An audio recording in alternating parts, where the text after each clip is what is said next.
To make a movie like this, I seriously suspect the director is mentally ill. Who would let a woman give birth to herself with her post-transition self and then kill herself? She is her own parent, her own lover, and even her own child. This is cinema history's ultimate mind-bending masterpiece.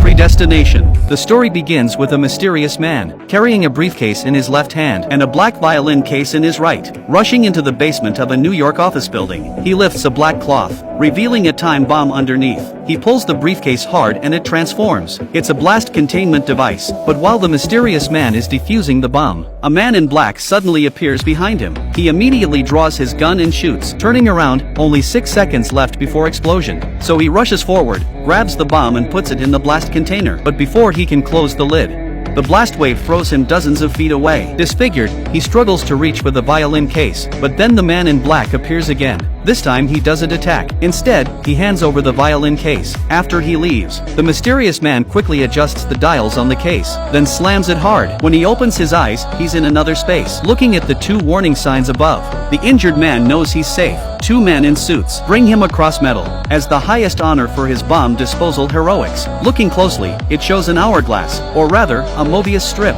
symbolizing the passage of time and infinite cyclical fate. This place is a secret government time bureau, and the mysterious man Klaus is an agent there. In the film, humans invented time travel in 1981, allowing travel within a 53-year range, mainly used to prevent historical terrorist attacks. Among all cases, the most challenging is a psychopath called the Fizzle Bomber. He always manages to evade the agents sent by the Time Bureau and carry out large-scale terrorist attacks. His most devastating attack bombed 10 blocks in New York, killing 11,000 people. Although Klaus stopped the bomber this time, he suffered permanent injuries. After plastic surgery and recovery, he finally looks human again, but his appearance is completely different from before, and due to prolonged time travel, his brain suffered irreversible damage. Many memories became blurred. Even though he forgot what the bomber looked like, he still firmly remembers he must go back for revenge. Finally, perseverance pays off. Years later, Klaus not only has a normal appearance again, but today receives his final time travel mission. After this, he can retire. Just when he thinks he's going to capture the bomber,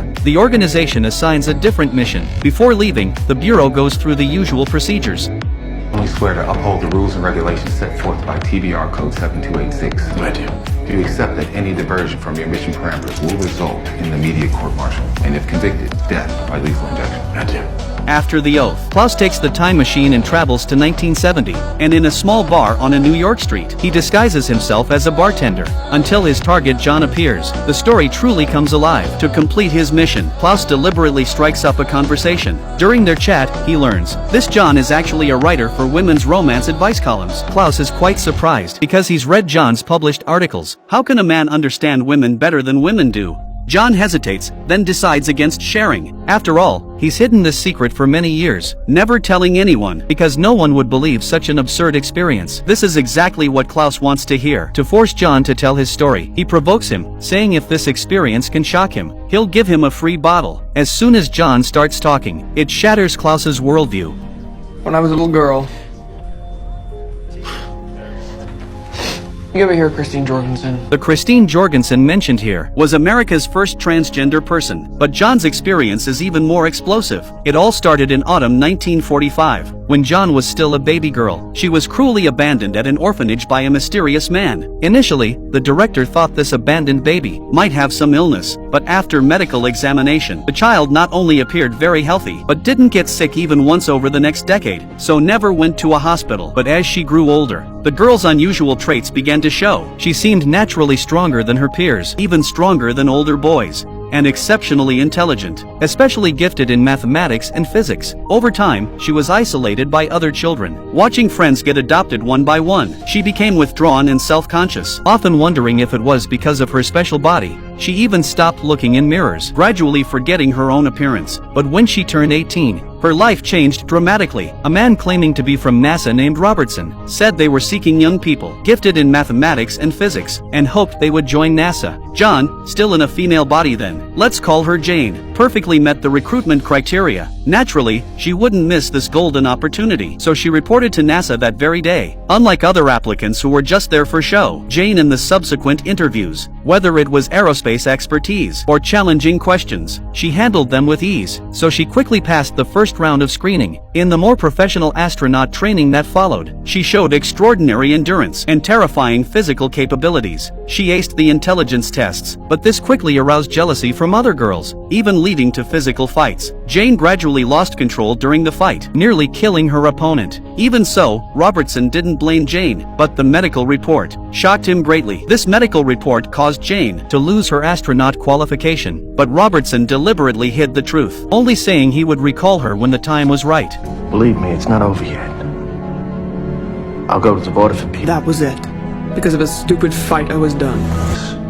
Trust me, Jane. Jane always thought she was eliminated for fighting, so she sadly left NASA, with no parents or friends, to survive. She temporarily found work as a nanny. In her spare time, Jane first encountered romance novels, and became completely addicted. To change her unkempt, slovenly image, she even enrolled in evening etiquette classes, hoping to be prepared for both work and love in the future. But fate's arrangements are wonderfully mysterious. Jane, who had just lost her job, met the man who would change her life after class one day. Oh, I'm so sorry. There he was. Are you lost? He told me he was waiting for someone, Well, you know what they say about good things happening to those who wait. but only the things left behind by those who hustle, he said. I couldn't believe it. It was a quote by Abraham Lincoln, and I was thinking the exact same thing. So Jane, still in a female body, fell hopelessly in love with this mysterious man. But this passionate love only lasted 2 months. One day the mysterious man suddenly told Jane he had to leave for a few minutes, but once he left, he never appeared again. Disappointment in love unexpectedly brought new opportunities in career. Robertson found Jane again, saying they weren't actually recruiting astronauts, but looking for time agents to travel to future and past. After months of screening, Robertson found only Jane had no relatives, and no social connections. Even if she traveled to past or future, she wouldn't change history or create time paradoxes, perfectly fitting the Time Bureau's principle of minimal spacetime disturbance. So this job belonged to Jane alone. Just when she thought she was about to reach life's peak, she unexpectedly discovered she was pregnant. Compared to a good job, Jane chose to be a good mother, so she decided to have the child. Fortunately, the birth went smoothly. Jane successfully gave birth to a daughter, but then the doctor said with a grave expression, "You had 2 full sets of organs, Jane. Female and male. Both immature, but the female set well enough developed for you to have a baby. I'm afraid, my dear, the excessive bleeding from the birth forced us to perform a hysterectomy. We had to remove your ovaries and uterus. But the reconstruction allowed us to create a male urinary tract." To become a man? Hearing she would change from woman to man, Jane couldn't accept it at first, but without surgery, she wouldn't survive. Moreover, she now had a daughter to protect, so she decided to have the gender reassignment surgery. But on the night of surgery, a mysterious man appeared and stole her child. From that day, Jane used every means to search, but the child, like that scumbag, vanished without a trace. In extreme grief, Jane underwent 3 gender reassignment surgeries at the hospital, during which countless male hormone injections, just to better become a qualified man. That day she tried lowering her voice. Hey. Hi. Nice to meet you. Hi. Nice to meet you. Nice to meet you. It's a lovely day. Never could get it right, though. Hi. My name is Jane. My name is Jane. Hi, it's nice to meet you. My name is Jane. My name is... After a year-long physical recovery, Jane finally became a true man through suffering, and gradually accepted this new identity. To start a new life, she applied to NASA again, but except for being interested in his body, they didn't accept him. But regardless, having experienced so many hardships, life must go on. Only by finding new life goals could he save his decadent life. So Jane renamed herself John and moved to New York. first working as a fast food cook, later as a typist. By chance, she casually printed and sent her stories to magazines, unexpectedly receiving considerable payment. So John quit his job to focus on studying popular weekly magazines. Combined with her rich, bizarre experiences, she quickly became a famous advice columnist. Jane's amazing life story completely shocked Klaus. According to their earlier bet, John won that bottle. So, do I win the bottle? Just when it seemed the story should end, the truly mind-blowing plot was just beginning. John was about to encounter his second major life turning point. What if I could put him in front of you? The man that ruined your life. And if I could guarantee you that you'd get away with it, would you kill him? John naturally hated that scumbag who abandoned him, wanting to kill him right now, but immediately thought this must be nonsense. After all, who would easily trust a stranger met just once? But when Klaus said he was sent by Robertson from the Time Bureau and promised to find that scumbag, but after this was over, John would take over his job, not as a bartender, but as a Time Bureau agent. Only then did John go from complete disbelief to half-doubt. So with a try-it-and-see attitude, he followed to the basement. As soon as they entered, Klaus took out the same violin case from the opening, placed it on the table in front of Jane and explained. This was a portable space converter, capable of traveling anywhere within 53 years before and after 1981. Then he set the time to April 3, 1963, the day Jane met the scumbag. Suddenly they traveled to a dilapidated warehouse. First-time travelers always experience dizziness and nausea. Oh, God, what was that? Time distortion field.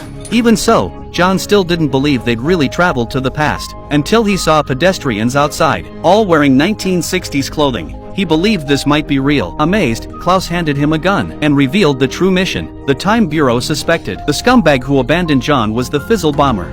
So, I kill him, you take me to Robertson, and you show me everything.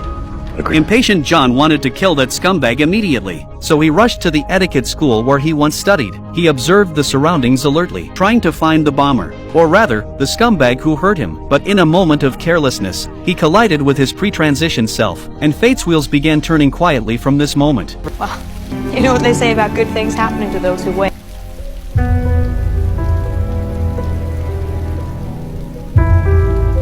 But only the things left behind by those who hustle.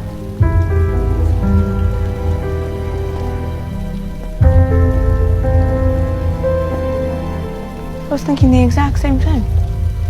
What are the odds? Unexpectedly, the man he loved, hated, and now wanted to kill was John himself. This plot seems absurd, but is actually the inevitable result of multiple factors. Jane couldn't recognize John as herself, because she rarely looked in mirrors. After transition, she recognized him even less. John didn't know the scumbag was himself, because after being abandoned, his brain suppressed painful memories, avoiding the scumbag's appearance. Plus time made forgetting inevitable. Now John, again in male form, facing his female self, subconsciously hoped to present himself as the ideal partner, giving himself enough love and affirmation. You're beautiful. This was the first time anyone had praised Jane, and rarely had someone whose tastes and preferences matched hers so perfectly. This narcissistic attraction transcended conventional ethics, making John, despite his restraint, fall in love with Jane. Klaus, observing from the shadows, seemed to have predicted this scene. While the two continued this fantastical love story, he was still obsessed with that bomb-stopping mission, so he violated regulations, and traveled again to March 2, 1970, New York.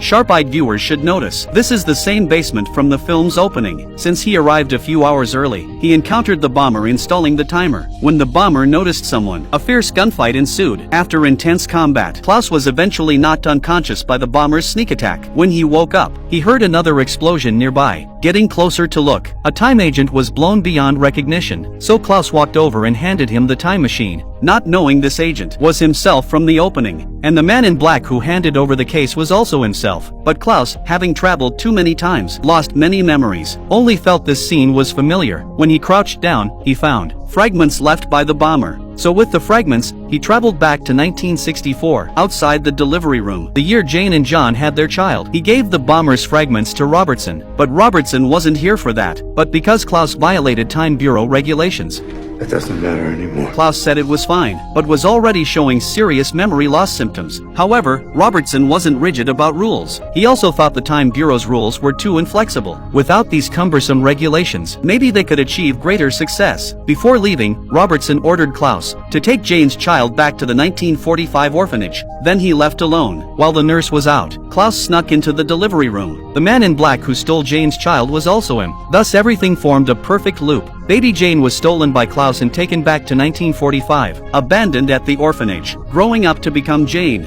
19 years later in 1964, falling in love with time-traveling John, her post-transition self, giving birth to baby Jane, who was then stolen by Klaus and sent back to the 1945 orphanage, repeating to complete a small loop. Why call this a small loop? Because there's an even bigger loop coming. To complete this big loop, Klaus traveled back to 1963 again. John and Jane had been in love for over 2 months. Stay here. Where are you going? Don't worry. Be right back. After leaving Jane, angry John pointed a gun at Klaus, blaming him for the deception. There was no bomber or scumbag, and don't think about disturbing their peaceful life. I'm sorry if you feel deceived. But it's the way that it is. It's the way it's like you said, some things are inevitable. But I love her. And now that you found her, you know who she is. And you understand who you are. And now maybe you're ready to understand who I am. Klaus again emphasized his agent identity, saying if John didn't return to the Time Bureau with him, Jane wouldn't be abandoned and transition to become John. The current John wouldn't exist. Everything has cause and effect. John finally understood this principle, though reluctant to leave Jane. He followed Klaus back to the 1985 Time Bureau. Having traveled 22 years at once, John collapsed from exhaustion. Klaus completed his final life mission. From now on, John would take over the work. But the Fizzle bomber remained at large. Robertson took out a file, saying it contained new leads from the bomber's fragment analysis. But according to Time Bureau rules, Klaus couldn't continue investigating. He had to choose a time period for retirement. The time machine would deactivate after the final trip, but the bomber remained Klaus's obsession. So he traveled to January 7, 1975, New York, just 2 months before the most devastating bombing, when Klaus opened a bottle to celebrate his retirement. The time machine's self-destruct program malfunctioned. He suspected Robertson deliberately sabotaged it. Otherwise, why give him the file, which clearly recorded the bomber's movement patterns? Because Robertson knew Klaus wouldn't give up. Seeing the bomber's last appearance at a laundromat, Klaus immediately traveled there, finally meeting his lifelong nemesis. But unexpectedly, the bomber was an older Klaus. It's you? You're the Fizzle bomb? We always hated that name. Remember? You're a murderer. No. See, I've saved lives more than I ever could have from inside the Bureau. You know, you kill innocent people. Innocent people. Regarding the killings, the bomber didn't admit guilt because he had his own logic. Like this Chicago factory would poison 300+ people with chemical leaks, so he traveled back and bombed the factory before the leak. 324 lives saved. Look, what's next? The Harshaw weapons factory heist, 1968. No, the terrorists never came in the building because I blew the fuck up. 3,027 lives I saved. Klaus couldn't understand why his future self had become so insane. The bomber explained. They'd spent their lives executing Time Bureau missions, from initially stopping bombs, to recruiting himself, to stealing babies, all part of the small loop. Only by working together could they break the big loop. But Klaus thought the bomber had lost his mind. To prevent the bombing in 2 months, he finally pulled the trigger, not knowing this action seemingly ended the bomber, but mysteriously completed the final step of the big loop. Because from that day, Klaus developed serious mental problems, combined with previous brain damage from time travel. His entire being nearly collapsed. Gradually he realized that no matter how hard he tried to change fate, he couldn't escape predetermined destiny. Finally, compromising Klaus became the new bomber. Thus the entire big loop was complete. A new cycle began when John woke up. After becoming an agent, he received his own time machine from Robertson, and someday in the future entered the basement from the film's opening. After the explosion, John's memories were severely damaged and he became Klaus after reconstruction. Later Klaus executed the recruitment mission and found John, taking John back in time to find his female self, then giving birth to himself, then taking himself to the orphanage, growing up to meet his post-transition self, thus completing an infinite big loop like a Mobius strip. Though the film ends here, the shock it gave me lingers. The director made one person both their own parent and their own child and their own lover. Any single element would be explosive. What shocked me more was the protagonist, spending their life trying to break fate, only to discover even rebellion was scripted by destiny. And aren't we all like this? The true prison that confines us isn't inescapable fate, but believing we can defy destiny.